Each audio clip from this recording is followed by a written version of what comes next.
Very good. Let's go ahead and get started. The time is now 9:03 a.m. Welcome to this special school board meeting. It's open to the in-person participation, available to the public via live stream on Central Consolidated School District's YouTube channel.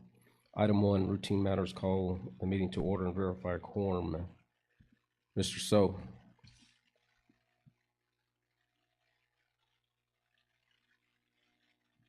Ms. Haskey.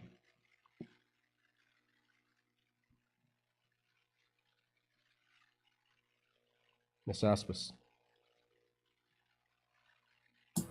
Here. Ms. Montoya. Present. And myself, that's 3. We do have a quorum. Jared, would you please let me know when either of the two get on, please? Thank you. Item 2, reports. A, FY 2026-2027 School District Operating Budget and Form 901B-10 by Stacy Gallagher. Floor is yours, please.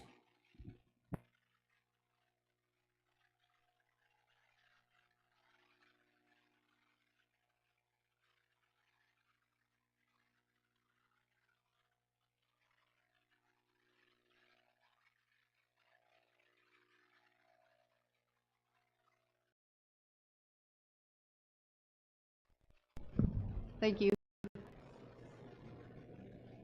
And if you could pull up my presentation, please. Thank you.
And then I had just shared another set of slides, if you can see if she's got those.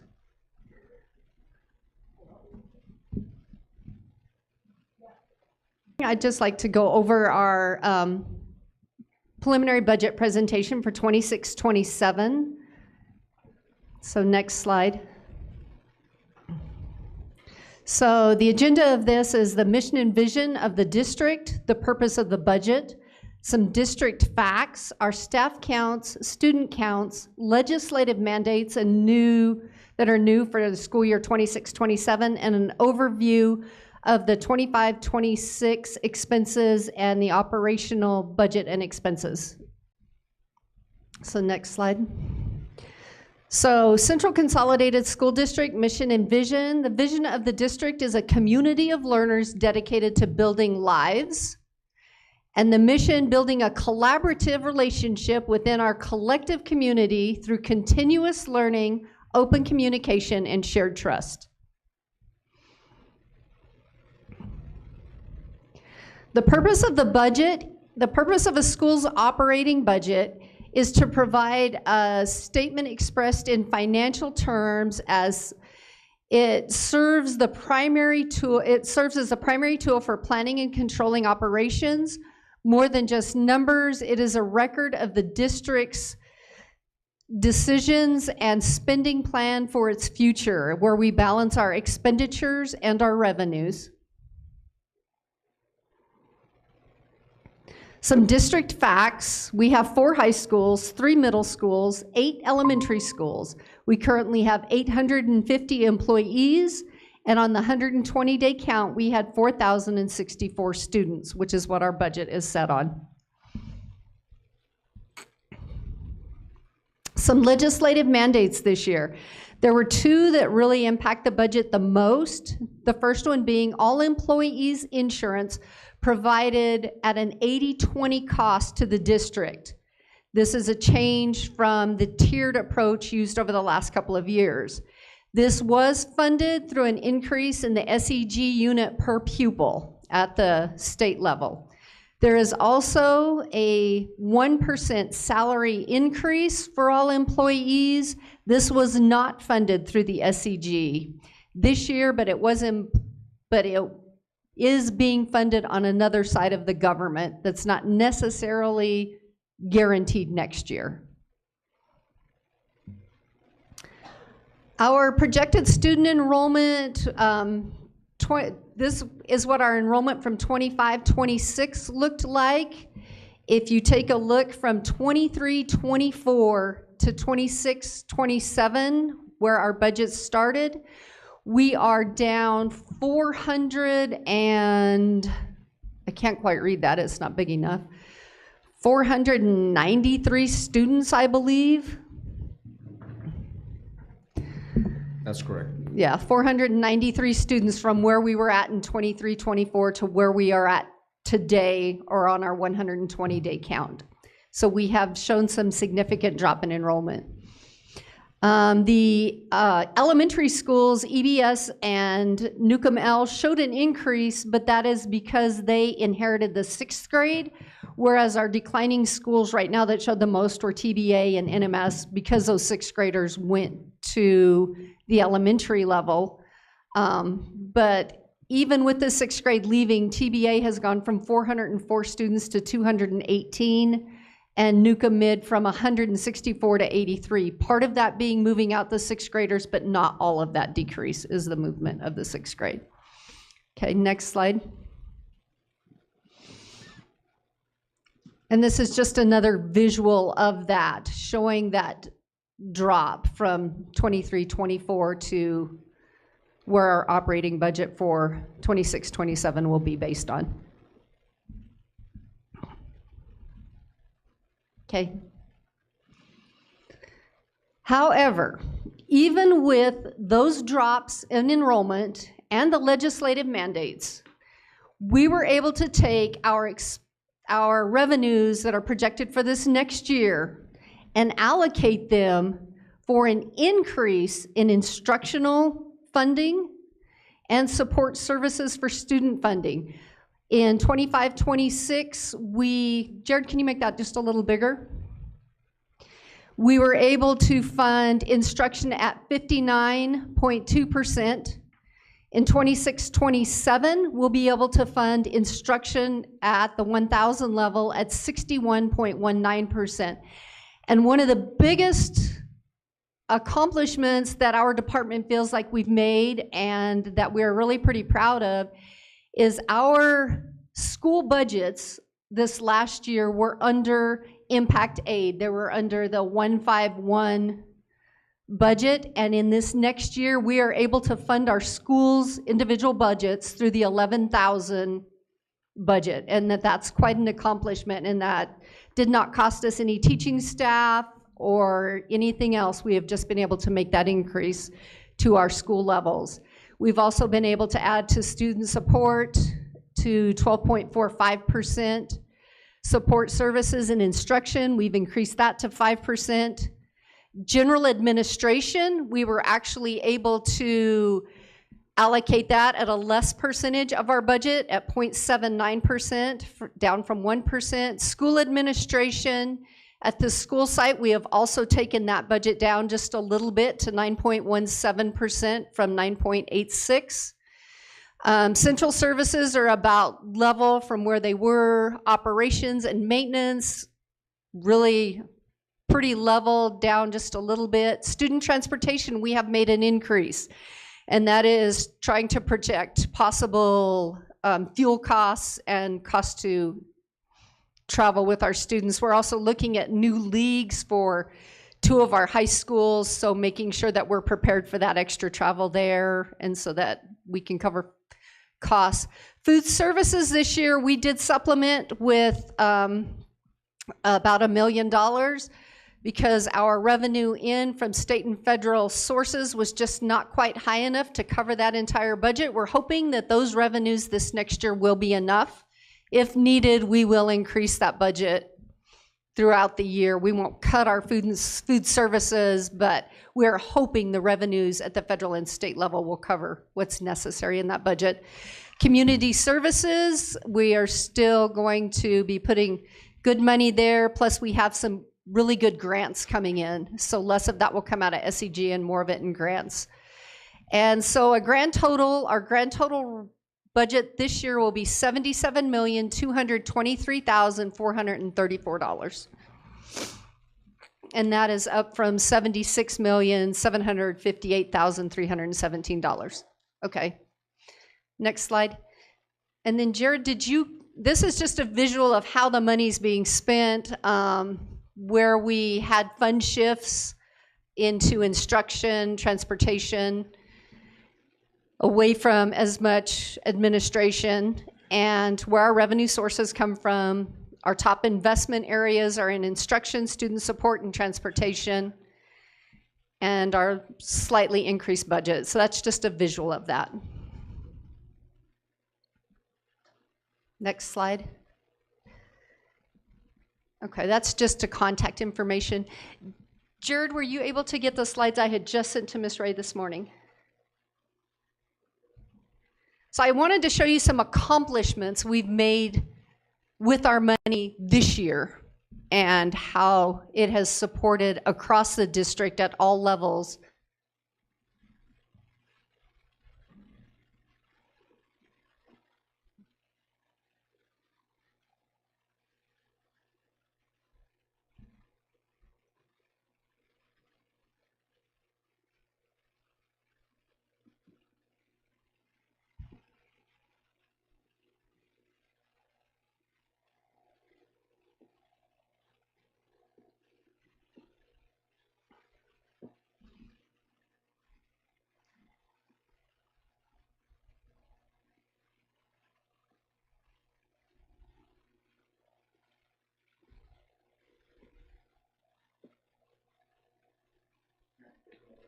Okay. I'm letting Sharon take over.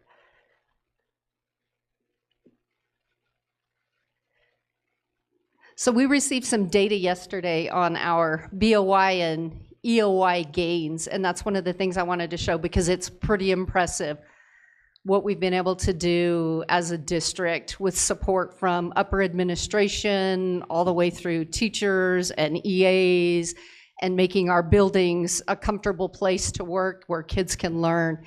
And I was pretty impressed with some of these numbers. So across the district, 3rd grade, we showed, and these are students who moved to proficient, not nearing, not almost. These are students who moved to proficient from the EOI, from the BOI to the EOI, from the beginning of the year to the end of the year. In 3rd grade reading, we had a +16 jump. In language usage, a +22 jump, and in math, a +24. 4th grade, we also had a +18 in reading, a +13 in language arts, and a +24 in math. In 5th grade, we showed +8 in reading, 12 in language usage, 25 in math. Sixth grade plus 9 in reading, plus 19 in language usage, and plus 31 in mathematics. And in seventh grade, plus 11 in reading, 11 in language usage, plus 13 in math. And in eighth grade, plus 17 in reading, plus 10 in language usage, and plus 14 in math. To have complete gains across the year is really good, and some of those gains are pretty substantial. So that shows how, utilizing the budget the way we have and supporting the people that we do has really started to pay off this year. Next slide. And these are just a couple of things because I started trying to put some of this together. Some of the things we've used other money for is we've put up marketing billboards. This is an example of one to try to draw students to Central Consolidated. So I think we have up 3 of those. We'll have 6 total. We've also started some big projects. Not only are we painting buildings, paving facilities, we're doing a lot of things. We also have 2 big lighting projects, one at Kirtland, one at Newcomb. We're able to start really making some improvements in our building and are looking forward to getting started again and working with NTUA to start moving our building projects forward in Newcomb. So those are some of our accomplishments throughout the year working across the board. And I stand for any questions. Questions from the board, Ms. Haskey?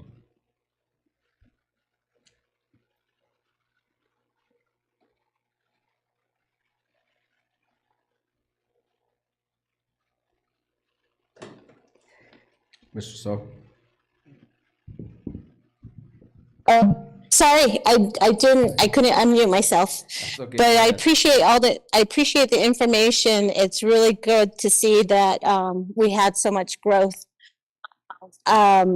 Just a couple of weeks ago, while we were at Gov2Gov, we were approached. Mr. So and I were approached by someone from another organization, and they had mentioned the school district, and in a different light. They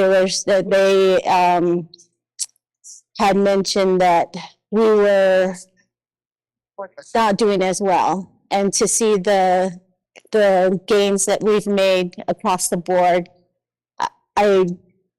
I feel very confident we'll continue this progress that we've been doing. Thank you. Mr. So? Yeah, I just want to say thank you for the information presentation that's been data that's been provided. With that said, I think our district needs to do a better job of trying to tell our story and a lot of the successes that have happened. Because to me, what's alarming is that even though the sixth graders had moved from the junior high to the elementary schools, that's still a huge loss. Even if you assume that all they did is move from this school to this school, 493 is a huge number. That's almost like a whole school gone. So maybe this requires like another examination of what exactly is going on in our school in terms of school culture, climate, all these factors that make school a welcoming place. Where are the kids going? Has the district examined where these students are going? Where are they transferring to? Because I think that information will give us more details, more information about what exactly is going on, because that number is alarming. Yes. And if this continues to trend that way, it's not sustainable. We're Correct. really having to make some really tough decisions, and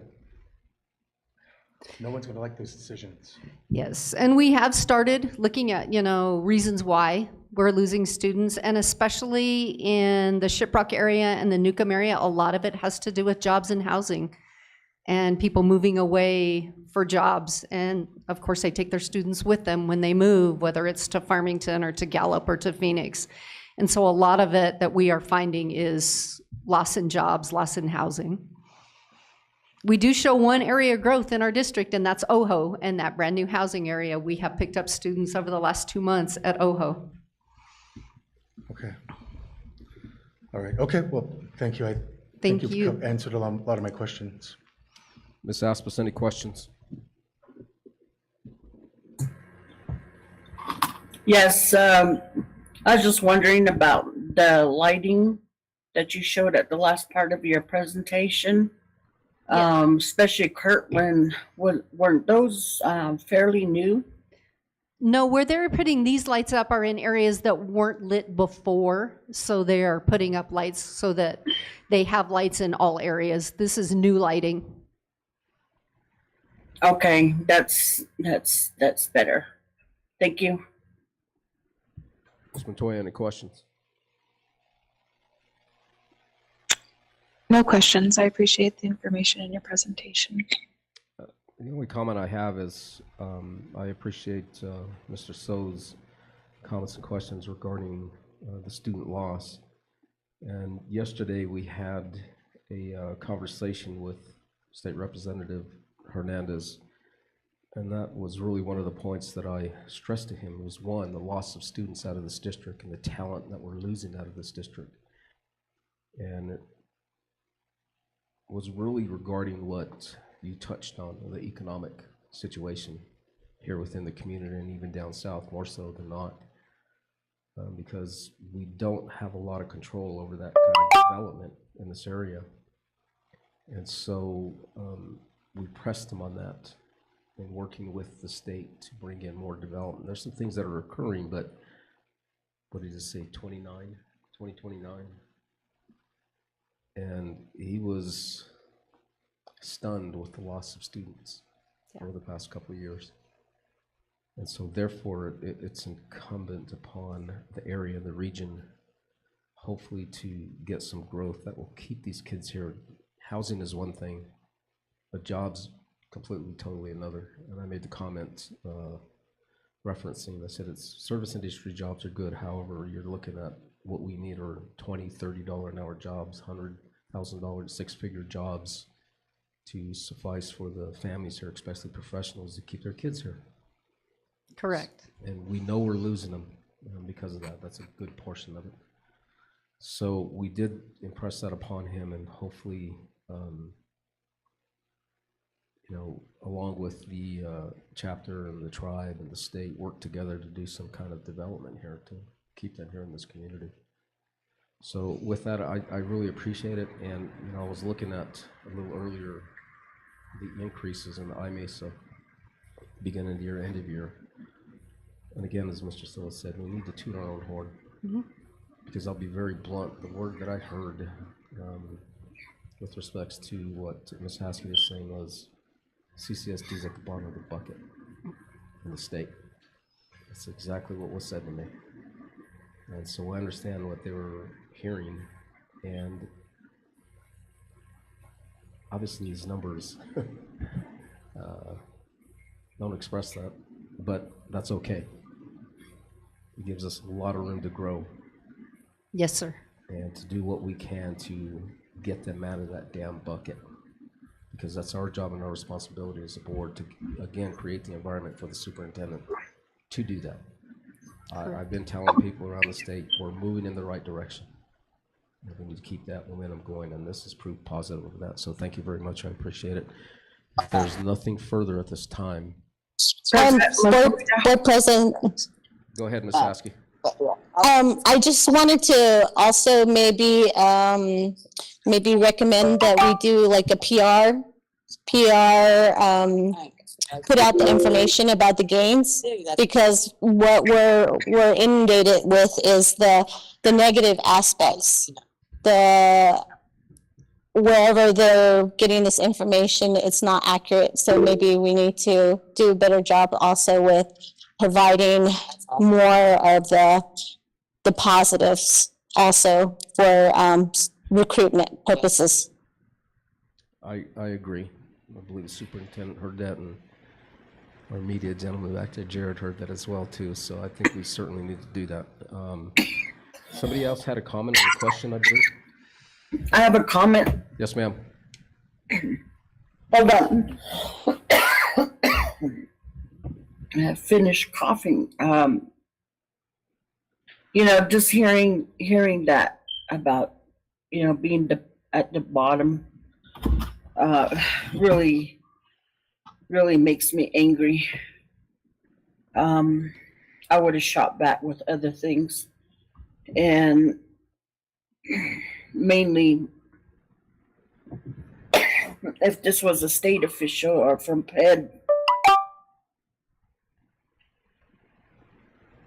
look who has the reins. They're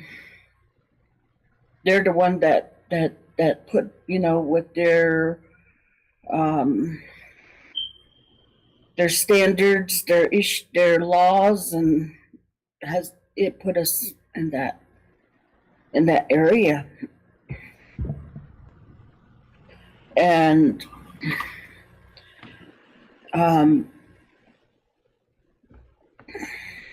the other thing I wanted to say was the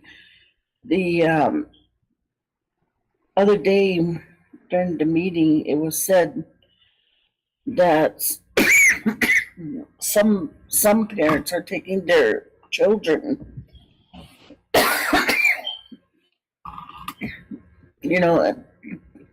to Farmington,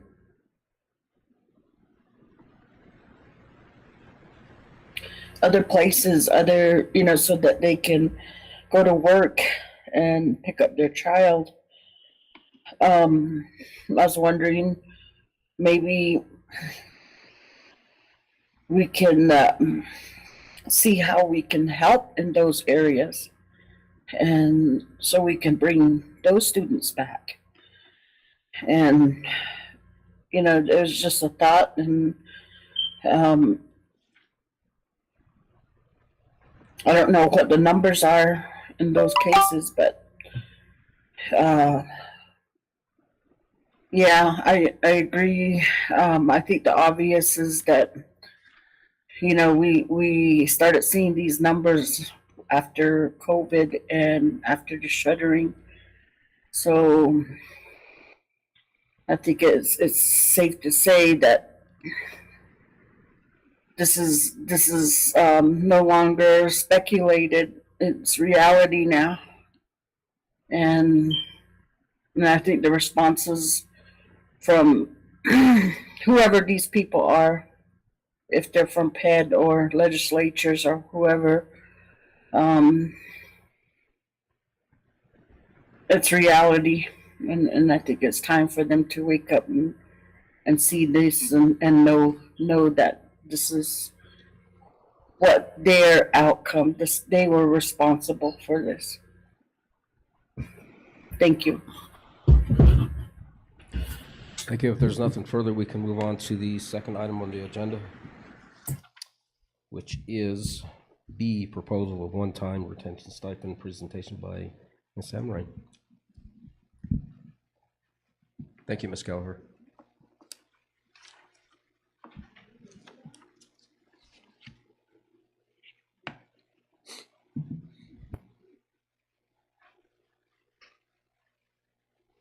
Good morning.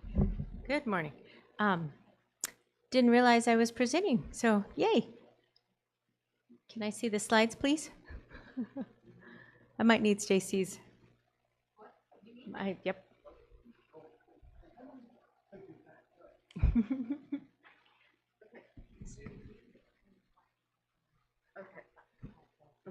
Okay. All right. So at the end of the year, our schools were, and our district, we were frugal with our funds. We have some extra impact aid at the end of the year. And that is why we would like to offer stipends instead of we've been putting a lot of money back into savings for our building projects, and we're afraid we're gonna start getting some pushback on that. So we would like to invest this in our community here and in our staff across the district for the wonderful things they're doing, as could be seen with our instructional increases. So. Okay. The slides?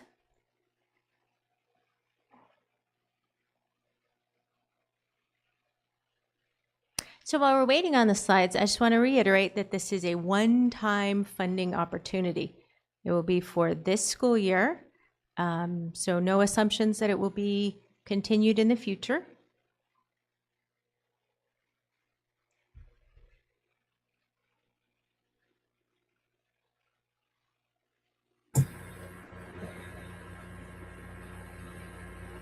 And we're keeping Steve superintendents, right? Because he still owes the district. Yes, he needs to stay forever and ever.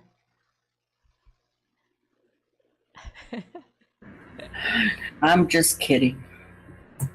Are there slides? Yeah. Maybe Sharon has them?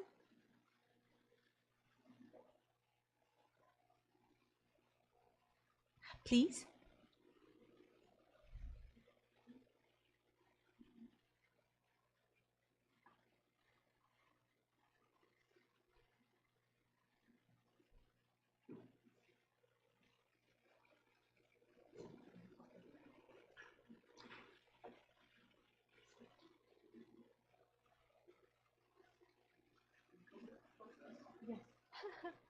Yes.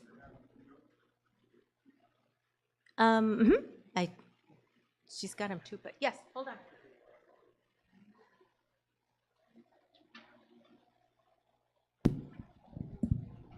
Yeah, Jared, go ahead and just 5 minutes. Thank you.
He's seen them. Okay. Okay. Continue, please. Okay, thank you. All right, good morning again. So here is our proposal for retention stipends. Next slide, please. The purpose, we mainly want to just recognize our staff who are returning for the next school year. So retaining high quality staff is about more than just filling seats. It's about maintaining the institutional memory and emotional heart of the district. So looking at 3 different areas: academic stability, which will impact the students; cultural vitality, which impacts the staff; and fiscal efficiency, which will impact the budget. So minimizing the churns, just meaning that if we recognize the current staff and incentivize them to return next year, we're not starting over. Cost of starting over with a new employee is substantial. We have to reteach pretty much everything. And it will also help us safeguard against the hard-to-fill positions. We have several positions throughout the district that we struggle to fill every year. And once we get them filled, we want to ensure that those people stay. It will help mentor our new staff. So the experienced staff are incentivized to stay and to mentor the new folks coming into the district. This consistency that we will have will help us build long-term relationships throughout the district and within the community, and just recognizing the value of the returning staff. I spoke to the return on investment. If we're keeping our current staff, then the dollars that we've invested in those staff go further and stay within the district. And just reducing the administrative burden on leadership by having to constantly rehire staff. Next slide. Okay, eligibility. So who gets it? And that's the big question. Staff that are returning for the next school year. So the staff that are employed this year that will be returning in the 26-27 school year. That's all staff, certified, classified, and administrative staff, and the staff must be in good standing. The distribution, what we're proposing is a one-time payment, which will be June 17. That's going to fall between the regular pay periods within June, so it'll be a completely separate check, and that will minimize the concerns related to the taxes, and then also lessen the administrative burden to payroll. Payroll has a lot of checks that they have to get out in June with the summer lump sum checks. So there'll be the June 10 check, the June 17 one-time stipend check, and then a June 25 check to finish out school year. Next slide. All right, now for the money. So here's what we're looking at. Roughly 890 staff returning, 49 administrators, 406 certified, 436 non-certified staff. We have three options. Option A being a $1,000 stipend, option B a $1,500 stipend, and option C a $2,000 stipend. So you can see if we went with option B, let's look at that one, it would be 1.3 million. If we add in the benefits, 1.8 million. If we go with a $2,000 stipend, without benefits, we're looking at 1.7, and then with benefits, 2.4. I believe that's the last slide. Yep, all right. Do you have any questions? Questions from the board? Ms. Askey? A little clear. I don't have any questions at this time. Thank you. Mr. So? I don't have any questions. Thank you.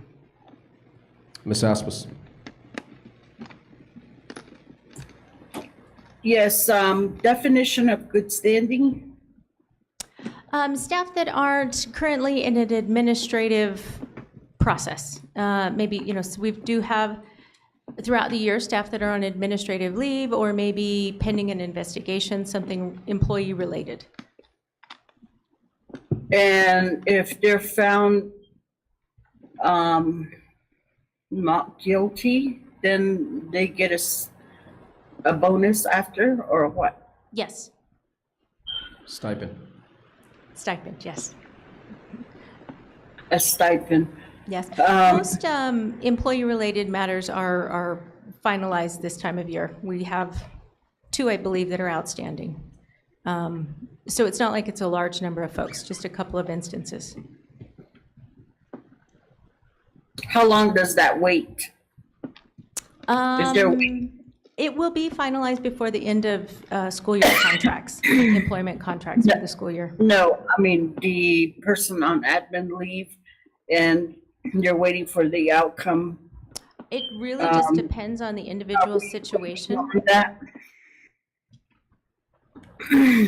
Are we waiting on that person or that the final, whether they're going to be let go or not? Are we? Point of order, Ms. Aspis. Those are administrative questions and decisions that are being made. I understand your point of asking the question. However, we can't be getting too deep into the conversation. Thank you. Okay, I'm just wondering what the if we're waiting on things like that, and then on top of that is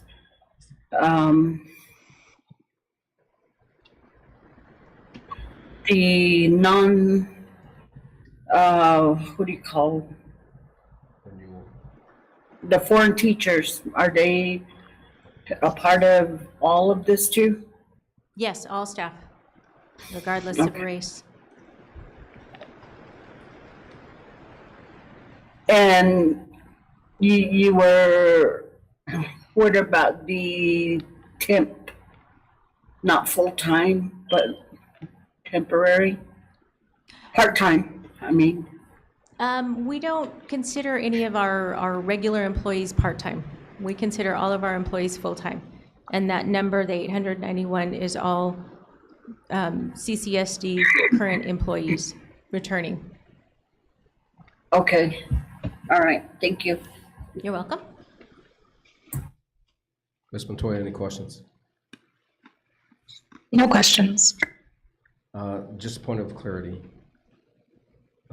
You were talking about specifically every employee with a contract with CCSD, not to include ESS, because I think that's the point she was trying to make. And those are correct. employees of ESS and not Correct. CCSD. Right, so yes, none of the substitutes that are under ESS, and also another great point, none of the contract staff that maybe our departments contract with. So only regular CCSD employees. Alrighty, thank you. You're welcome. With that, thank you for the presentation. I appreciate You're that. welcome. We can move on to item 3, executive session. A, convene an executive session, discuss limited personnel matters regarding the board's goals and expectation of the superintendent and discussion of the superintendent evaluation and contract renewal as permitted under NMSA 1978, Section 10-15-1H2 of the New Mexico Open Meetings Act, discussion on collective bargaining regarding potential collective bargaining agreement as permitted under NMSA 1978, Section 10-15-1H5 of the New Mexico Open Meetings Act. Someone like to make a motion to convene into executive session? I make a motion. I will second. Thank you, Ms. Hassey. Thank you, Mr. So. Roll roll call, Ms. Haskey, Yes. Mr. So, Yes. Ms. Aspis, Yes. Ms. Montoya, Yes. and myself. That is 5. The time is now 9:45. We will convene into executive session. Did you get that, Ms. Ray?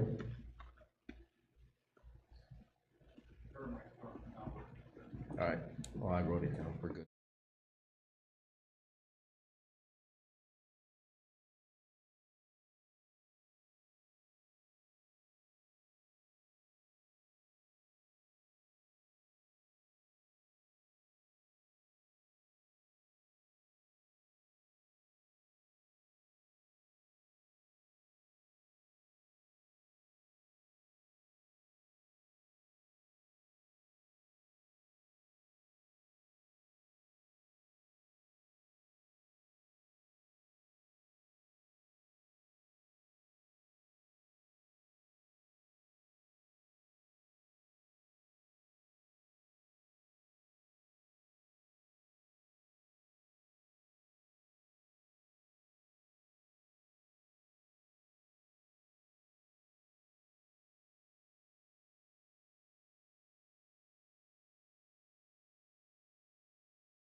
Time is now 11:23. Executive session B, reconvene in open session as stated that the board has discussed in the executive session only the subject identified in the agenda as the reason for which the meeting was closed.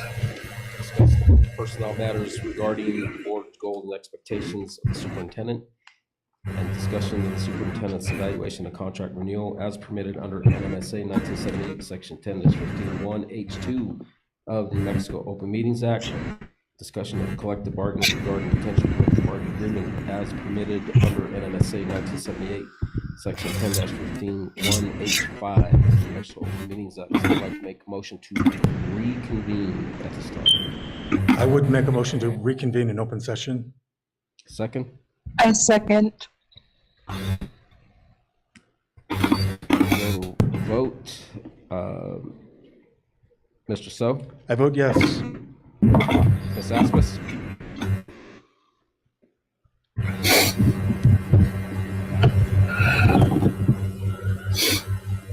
Ms. Aspis, your vote to reconvene? Yes. Ms. Montoya? Yes. And myself, yes, it's 4. Time is 11:24. Moving on to possible board action. A, FY 2026-2027 school district operating budget and Form 901B-10. Motion to accept the budget. Mr. President, I will make a motion to approve the fiscal year 2026-2027 school district operating budget and Form 901B-10. Second. I second. Vote roll call. Mr. So? Yes. Ms. Aspis? Yes. Ms. Montoya? Yes. Myself, yes, the budget is approved. Moving on to item B, proposal of one-time retention stipend. Is there a motion to accept either A, B, or C of the stipend recommendations? Mr. President, I will make a motion to approve the one-time retention stipend, option C, in the amount of $2,000. Is there a second on option C? I second. Okay, it has been motioned and accepted for option C. Vote a roll call on that exception. Mr. So? Yes. Ms. Montoya? Oops, I'm sorry, Ms. Aspis? No. Ms. Montoya? Yes. And myself, that's yes. 3 to the affirmative and 1 for the no. On to item 5. President Montoya? Yes, ma'am. Go ahead, Ms. Aspis. Okay, I may have missed a chance, but I wanted to motion for option B mainly because I see that there's light at the end of the tunnel where we have this extra money, and I do realize that, you know, our staff and our district personnel need the extra, and I'm sure they're going to be grateful, but at the same time, I'm also thinking of other areas where we could spend, and regarding parts, supplies, even the arts, instruments, things like that. So, but I don't know, I may have missed that chance, but that was the reason why I wanted option B.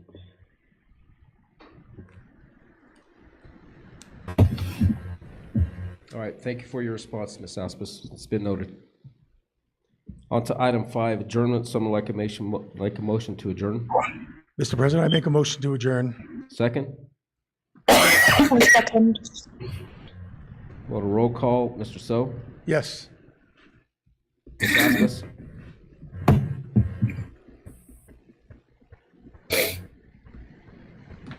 Ms. Aspis, your vote on adjournment. Yes. Ms. Montoya? Yes. And myself, yes. The time is now 11:28. I want to thank everybody for their attendance, for the board, and just remind everybody that the reason for Ms. Haskell's non-attendance at this point in time is she is en route to Washington, D.C. So I thank everybody for being here and have a wonderful day. Thank you.